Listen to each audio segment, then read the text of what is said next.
Hello everyone, I am Niharika. Once again, welcome to my channel. Today I am going to explain the second question of exercise 6.2 of Maths NCERT book. So let's get started. Here the question says in the figure 6.29, if AB is parallel CD and CD is parallel EF and y ratio z is equal to 3:7, then find the value of x. So इस diagram को आप देख सकते हैं. इस diagram में जो हमें x की वैल्यू जो दी गई है उसे हमें पुट करना है. मतलब हमें x की वैल्यू को फाइंड आउट करना है. जहां पे आपको क्वेश्चन में क्या चीजें गिवन है, हमें क्वेश्चन में गिवन है कि ए बी सी डी के पैरेलल है, साथ ही साथ ई एफ भी सी डी के पैरेलल है.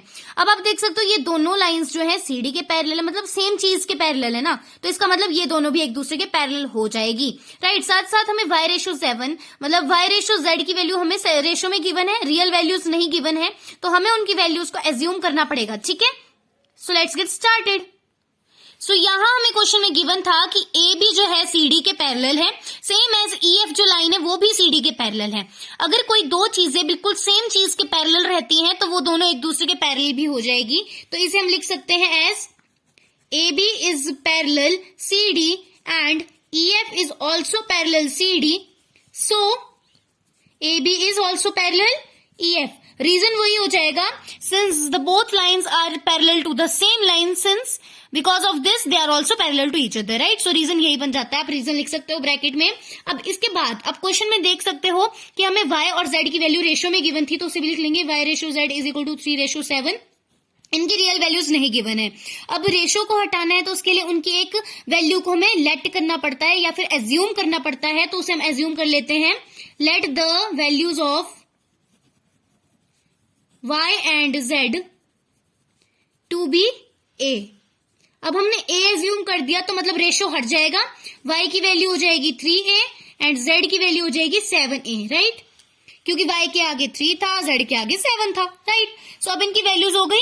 नाउ क्वेश्चन में आप देख सकते हो यहाँ पे, अब देखो सारी लाइंस एक दूसरे के पैरेलल हो गई, तो आप देख सकते हो x और z एक दूसरे के इक्वल हो जाएंगे. क्यों हो जाएंगे? क्योंकि अब पैरेलल लाइंस के जो ऑपोजिट साइड पे जो एंगल्स बनते हैं, राइट, ट्रांसवर्सल के ऑपोजिट साइड्स पे जो एंगल बनते हैं वो एक दूसरे के इक्वल होते हैं. रीजन हो जाएगा ऑल्टरनेट इंटीरियर. तो यहाँ पे x हो जाएगा z के इक्वल. Reason will be alternate interior angles. ठीक है. अब x की वैल्यू कितनी हो जाएगी? z की जितनी, मतलब z की वैल्यू कितनी थी? 7a. चलिए अब सेम एज डायग्राम पे देखते हैं, x और y क्या हो जाएंगे. देख सकते हैं आप कि ये दोनों जो है को इंटीरियर एंगल्स हैं. को इंटीरियर एंगल्स का सम होता है 180 डिग्री के इक्वल. सो फ्रेंड्स, इस एक्सरसाइज को स्टार्ट करने से पहले आपको कुछ प्रॉपर्टीज का पता होना चाहिए. इस चैप्टर के स्टार्टिंग में आपको सारी प्रॉपर्टीज गिवन है. उन प्रॉपर्टीज को पढ़ के ही आप एक्सरसाइज को सॉल्व करना, तभी ये ज्यादा ईजी होगी. ठीक है. तो अब हम पढ़ लेते हैं कि x और y जो है को इंटीरियर एंगल्स है, तो इनका सम हो जाएगा 180 डिग्री के इक्वल. तो यहां हम लिख लेते हैं x plus y is equal to 180 degree. Reason will be they are co interior. Now x की वैल्यू कितनी थी? 7a प्लस y की वैल्यू कितनी थी? 3a is equal to 180 degree. Right. 7 plus 3 होता है 10, साथ में वेरिएबल लगा a is equal to 180 degree. अब आप देख सकते हो यहाँ 10 जो है a के साथ मल्टीप्लाई में RHS में जाते ही हो जाएगा डिवाइड. तो 180 के साथ डिवाइड करने पे हमारे पास क्या आ जाएगा सॉल्यूशन? a की वैल्यू आ जाएगी 18 डिग्री. राइट. नाउ हमें क्वेश्चन में बोला है कि x की वैल्यू को फाइंड आउट करो. तो x की वैल्यू थी अभी 7a, अब a की वैल्यू हमारे पास 18 आ चुकी है, तो इसको हम लिख लेंगे 7 multiply by 18 which is equal to 126 degree. अब हमें क्वेश्चन में सिर्फ x की वैल्यू पूछी थी, तो उसे हमने इजीली फाइंड आउट कर लिया है. आप भी थ्योरम्स और प्रॉपर्टीज को पढ़ के अपने एक्सरसाइज को इजीली सॉल्व कर सकते हो. सो उम्मीद है आपको ये क्वेश्चन समझ आ गया होगा. For more videos please subscribe my channel. Till then bye bye.